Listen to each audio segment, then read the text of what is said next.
शरीराला मरण आहे, स्थूल देहाला मरण आहे. स्थूल देहा इथंच पडतो आणि आत्मा निघून जातो. बरं श्रीरंग महाराज, आत्मा हा काही वेगळा आहे का? आमच्या माऊल्याच्या शरीरामधला आत्मी आणि आपल्या शरीरामधला आत्मा असं काही आहे का? नाहीच महाराज. आत्मा एकच आहे. ज्ञानदेवा प्रमाण आत्मा हा निधा सर्व घटी पूर्ण एक. आत्मा सगळ्यामध्ये एक आहे. स्त्रियाच्या शरीरामध्ये तोच आहे, पुरुषाच्या शरीरात तोच आहे.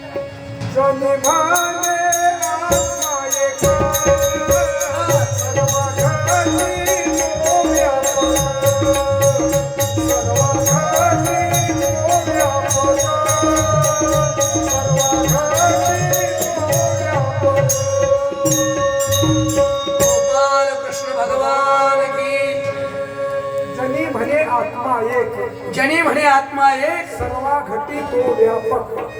सर्वा घटी तो व्यापक. सगळ्या घटा मठात सगळ्यामध्ये व्यापक तो आहे. तो जातो त्यावेळेस कोणाला सांगून जात नाही. जाते का सांगून? नाही मला. जसं आपण आपला कपडा खराब झाला, शर्ट, की आपण काय करतात ते ठेवून खुंटीला अडकून टाकतात आणि दुसरं नवं शर्ट अंगावर घालतात. ज्ञानेश्वरी मध्ये ओळी आहे महाराज, अगा जीर्ण वस्त्र सांडीजे मग नूतन विडीजे तैसे देहांतरा ते स्वीकारीजे प्राणनाथे. बरोबर आहे महाराज. पहिला कपडा खराब झाला खुटीला अडकून ठेवायचा आणि दुसरा अंगावर परिधान करायचा. तसं हा जीव, हा आत्मा या शरीरातून दुसऱ्या शरीरात जातो, म्हणून त्याचा कधी मोह करायचा नाही. गेला गेला त्याचा. म्हणून महात्मे, संत महात्मे या आत्म्याचा मोह करीत नाही. गेला गेला. शरीर आहे तोपर्यंत भक्ती, ज्ञान, वैरागी मिळवण्यासाठी प्रयत्न. शरीरामधून आत्मा गेला की बस शोकच करायचा नाही. म्हणून हा आत्मा वेगळा आहे. राजा परीक्षित शुकाचार्य महाराज म्हणतात, राजा काय तुझी अवस्था आहे? त्यावेळेस शुकाचार्य महाराज म्हणतात, आता फक्त एकच अवस्था आहे, मोक्ष पदाला माझं मन तिथं जाऊन बसलेलं आहे. आता नाम मात्र हे शरीर आहे. या शरीराचा त्याग करणं म्हणजे त्या तक्षकानं दंश करणं, बस. स्थूल देहाचा त्याग एवढंच निमित्त आहे. महाराज मला कथा सांगा. तुम्ही काल ज्या ठिकाणी कथा थांबविली, भगवान श्रीकृष्ण परमात्म्याने राक्षस विधीनं रुक्मिणीचं पाणीकरण करून घेतलं. सगळ्या राजाच्या समक्ष द्वारकेला नेऊन मग द्वारकेमध्ये विधिवत लग्न लावून घेतले. देव आता झाले संसारिक. आतापर्यंत मोकळे फिरले होते. अंगणापासून ते लग्नापर्यंत देवाने एका प्रकारचं काम केलं नाही. मला त्या पृथ्वीला सगळा पुभार कमी करीत आले. कंसाधिकाला मारलं, अगासुराला मारलं, बगासुराला मारलं, मोठ्या लीला केल्या, गोपिकांना प्रेम दिला, गोपाळाला दूध दही चारलं, सगळं काही केलं. पण आज मात्र आता संसारामध्ये पडले, संसारिक झाले. पत्नी रुक्मिणी माता, भगवान परमात्मा आता संसारात असताना द्वारकेमध्ये त्याला एक पहिला मुलगा जन्मला, प्रद्युम्न नावाचं बाळ. 8-10 दिवसाचंच असताना एका शंभरासूर नावाच्या दैत्याने उचलून घेऊन गेले, चोरूनच. पहिलंच लेकरू उचलून नेलं देवाचं. रुक्मिणी माता रडू लागली. पहिलाच बाळ उचलून नेला. ते बाळ उचलला आणि एका तलावामध्ये, एका समुद्रामध्ये नेऊन टाकला. समुद्रात एका माशानं ते बाळ गिळला. एका कोळ्याच्या जाळ्याला तो मासा लागला. त्या कोळ्याला वाटलं हे मासा मोठा आहे, राजाच्या घरी नेऊन द्यावं, म्हणून राजाच्या घराला आणला. राजाच्या घरी आणला असताना राजाच्या घरी मदनाची बायको रती तिथे येऊन अगोदरच ती दासी म्हणून तिथं कामाला होती, स्वयंपाक शिजवायला. दोघं तशा प्रकारचे वरदान घेऊन झाले होते. हा प्रद्युम्न मदन होता. हाही कामदेव होता, याला महादेवाने शिमग्याच्या दिवशी जाळून टाकलं होतं. तिसरा डोळा उघडून तो भगवंताच्या उदरी गेला होता. हा कामदेव प्रद्युम्न. आणि मग ती माशी चिरायला सुरू केली असताना तिनं हा बाळ निघाला. त्यावेळेस आमचे नारद महाराज अचानकच आले. मग आले मुद्दा त्या रतीला सांगायला. रतीला सांगितलं हे बाळ सांभाळ. ती रती म्हणते हे बाळ कोण आहे? त्यावेळेस नारदाने हळूच सांगून गेले हे तुझा मालक आहे, तू कळू देऊ नको राजाला, सांभाळ कर. मग सांभाळ केला. थोड्या दिवसाला हा बाळ मोठा होऊ लागला.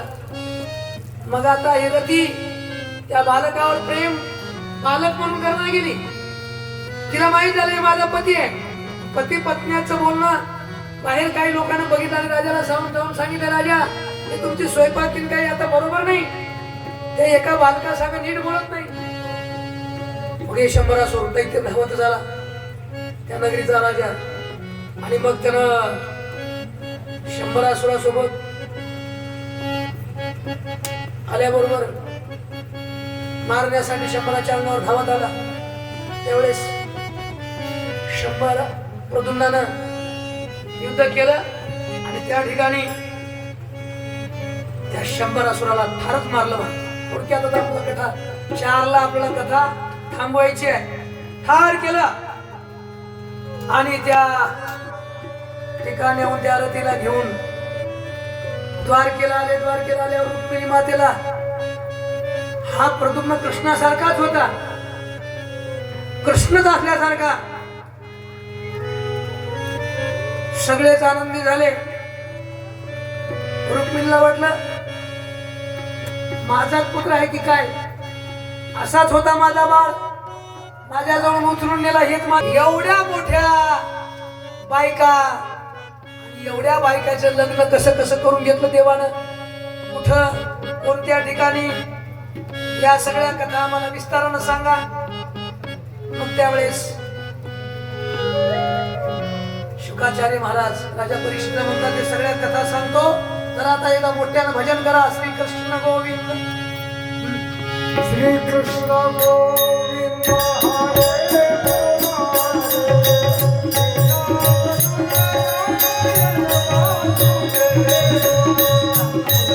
अरे बाबा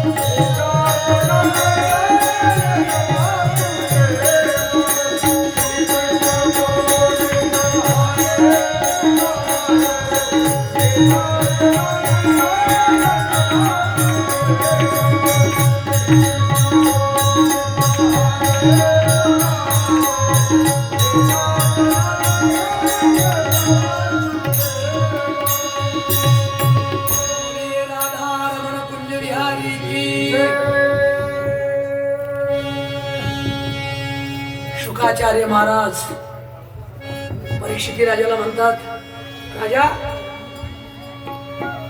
एकदा सत्राजित नावाचा राजा, सत्यभामेचा बाप सत्राजित नावाचा राजा द्वारकेला भगवंताला भेटण्यासाठी निघाला. त्या सत्राजित नावाच्या राजाला सूर्याने एक मणी दिला होता. तेजस्वी मणी होता. त्या मण्याचं एक सामर्थ्य होतं, ते दररोज 8 मन सोनं देत होता. असा सोन्याचा मणी सूर्यानं सत्राजित राजाला दिलेला होता. तो मणी घेऊन सत्राजित राजा मुद्दाम द्वारकेला आला. म्हणजे देवाला आपलं वैभव दाखवा, मी किती श्रीमंत दाखवण्यासाठी आला. द्वारकेच्या जवळ आला. काही सेवकांना बघितलं दुरूनच आणि धावा जाऊन कृष्णाला म्हणले देवा कृष्णा सूर्य आलाय तुम्हाला भेटायला. सूर्य एवढं तेज त्या मण्याचं, सत्यजित राजाच्या त्या मण्यामुळे तेज वाटू लागलं, छांगू लागले. त्यावेळेस देव म्हणले नाही ते ते सूर्य नव ते राजा सत्राजित आहे. सत्राजित राजा आपल्याला भेटण्यासाठी आलाय. येऊ द्या. आला सत्राजित. सत्राजिताचा सन्मान केला. भगवान परमात्म्याने बसायला आसन टाकलं. यथा सांग. आणि मग सत्राजित राजा निघाल्यानंतर राजाला कृष्ण परमात्मा म्हणतात, राजा एक तुम्हाला सांगू का, म्हणू का, विचारू का? भगवान परमात्म्याला असं म्हणल्यानंतर सत्राजित बोलला, काय हरकत नाही, विचारा.